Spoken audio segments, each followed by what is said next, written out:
Les anges, nous pouvons choisir nos rôles. Quel chemin vais-je emprunter à travers cette immense création composée de tant d'âmes, sachant que malgré ce que font les autres, je trace ma propre voie? Mes chers amis, nous vous aimons tellement.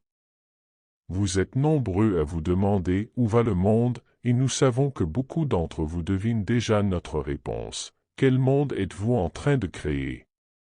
Vous pouvez vous concentrer sur le monde que la collectivité autour de vous est en train de créer, ou vous pouvez vous demander, quel monde suis-je en train de créer? Sur quel futur est-ce que je me concentre avec mes pensées? Quelle réalité est-ce que je renforce avec mes émotions? Quel mot êtes-vous en train de créer? Il existe une infinité de réalités possibles dans votre univers. Lorsque vous vous incarnez, vous vous joignez à d'autres, collectivement, qui se concentrent sur une réalité sous forme 3D. Vous vivez dans cette réalité. C'est comme si vous vous réunissiez, écriviez un scénario, puis commenciez à jouer les rôles que vous avez écrits dans cette pièce. Cependant, cette pièce terrestre est en constante évolution, car chacun d'entre vous écrit et réécrit son rôle au fur et à mesure qu'il voyage à travers cette matrice de réalité possible. Vous pouvez vous réveiller un jour donné, ancrer fermement vos pieds sur le sol, remercier la terre-mère pour son amour et ses services, et sentir son amour monter en vous, nourrissant votre corps et votre âme.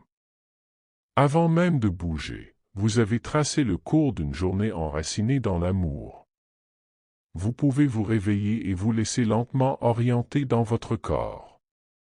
Vous pouvez regarder autour de vous et rendre grâce pour tout ce qui est bon dans votre chambre, vos draps, vos couvertures et la lumière du soleil qui filtre à travers la fenêtre.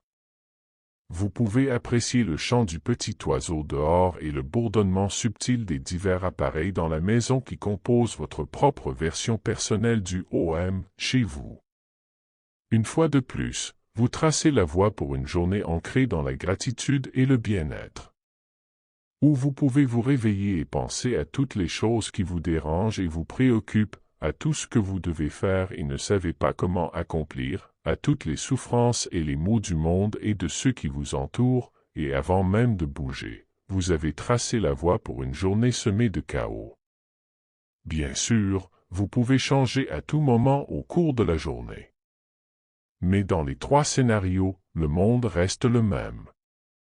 Les gens autour de vous font ce qu'ils ont décidé de faire. Les dirigeants et les adeptes du monde entier continuent de faire ce qu'ils ont décidé de faire, suivant le cours qu'ils ont tracé pour leur journée. La question n'est pas « comment va se passer ma journée ?» mais plutôt « comment vais-je passer ma journée ?» Quel chemin vais-je emprunter à travers cette immense création composée de tant d'âmes, sachant que malgré ce que font les autres, je trace ma propre voie. Je deviens magnétique pour ce sur quoi je me concentre. J'attire ou j'autorise ce qui résonne avec la vibration que j'émets. Dans vos belles humeurs, vous vous sentirez inspiré à emprunter les beaux chemins. Vous trouverez naturellement un flux en harmonie avec ceux qui sont également en harmonie. Vous vous sentirez inspiré et plein d'énergie, car il y aura peu de friction et de résistance à l'amour qui veut circuler à travers vous. Dans vos humeurs désagréables, vous manquerez les moments magiques et vous vous plaindrez sans le savoir tout au long des chemins difficiles. Vous vous retrouverez à attirer d'autres personnes qui ressentent la même peur ou la même contrariété. L'univers, persistant comme il est, diffuse toujours un flux constant d'amour, mais lorsque vous émettez de la peur, de la colère ou de la contrariété, vous ne pouvez pas capter ces signaux. La façon la plus simple de surmonter ces jours difficiles, même si vous ne pouvez pas facilement changer votre attitude ou votre humeur vis-à-vis de la vie ou de votre place dans celle-ci, est de vous aimer malgré tout. Ayez de la compassion pour vous-même, car la compassion est amour, et même la compassion pour vos mauvaises humeurs, vos peurs ou vos contrariétés vous élèvera. Si vous sentez que vous êtes en proie au chaos, arrêtez-vous et faites-vous un câlin, littéralement. Vous enverrez une cascade de substances chimiques bienveillantes et apaisantes dans tout votre corps physique, vous augmenterez votre vibration et vous commencerez à attirer davantage de bienveillance. Un acte d'amour-propre aussi simple envoie une forte vibration à l'univers, lui indiquant que vous croyez mériter l'amour, même lorsque vous êtes dans une vibration plus basse. Mes chers amis, vous méritez l'amour, toujours. Il n'y a aucun défaut ni aucune faille dans le fait d'être humain.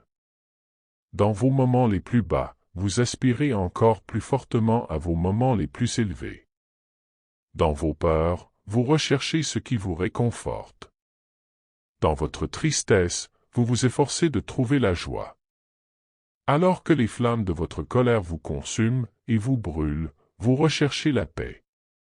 Et bien que ces qualités supérieures puissent être atteintes sans les inférieures, il n'y a jamais de plus grande motivation à grandir que lorsque vous vous êtes éloigné de la pureté de votre connexion à l'amour. La connexion à soi-même est une sensation merveilleuse. La déconnexion ou l'éloignement de celle-ci est douloureux et, malheureusement, rend plus difficile de suivre le courant avec ceux qui suivent également le courant. Vous ne voulez pas combattre les combattants, sinon vous vous joindrez à eux dans leur combat. Vous ne voulez pas haïr ceux qui haïssent, sinon vous vous joindrez à eux dans leur haine. Vous ne voulez pas craindre ceux qui craignent, sinon vous vous joindrez à eux dans leur crainte. Vous voulez aimer vos proches, alors vous attirez ceux qui aiment. Vous voulez la paix afin de pouvoir vivre en harmonie et sur le chemin de la paix. Vous voulez être gentil afin de pouvoir élever et faire ressortir la gentillesse chez ceux qui vous entourent. Le monde sera le monde. Les gens créeront tout ce sur quoi ils se concentrent et avec quoi ils raisonnent. Peu importe ce que les autres créent, mes chers amis, peu importe ce qu'ils permettent, demandez-vous souvent. Que suis-je en train de créer? Que suis-je en train de permettre? Si vous aimez votre chemin, continuez à le suivre, en rendant grâce à vous-même et à la vie. Sinon, arrêtez-vous dès que possible. Respirez et demandez à ressentir notre amour. Ce n'est pas tricher. Cherchez ce que vous pouvez apprécier dans ce qui est véritablement bon autour de vous. Nous savons qu'il y a beaucoup à célébrer et beaucoup de raisons d'être frustré dans votre monde, mais si vous avez deux rôles possibles à jouer dans un spectacle, l'un gentil, doux et harmonieux, et l'autre chaotique, effrayant et colérique, demandez-vous. Quel personnage veux-je être dans cette grande pièce qui se joue sur Terre? Quel rôle veux-je jouer aujourd'hui? Quelle vie suis-je en train de créer? Que Dieu vous bénisse. Nous vous aimons tellement. Les anges. Reçu par Anne Albert.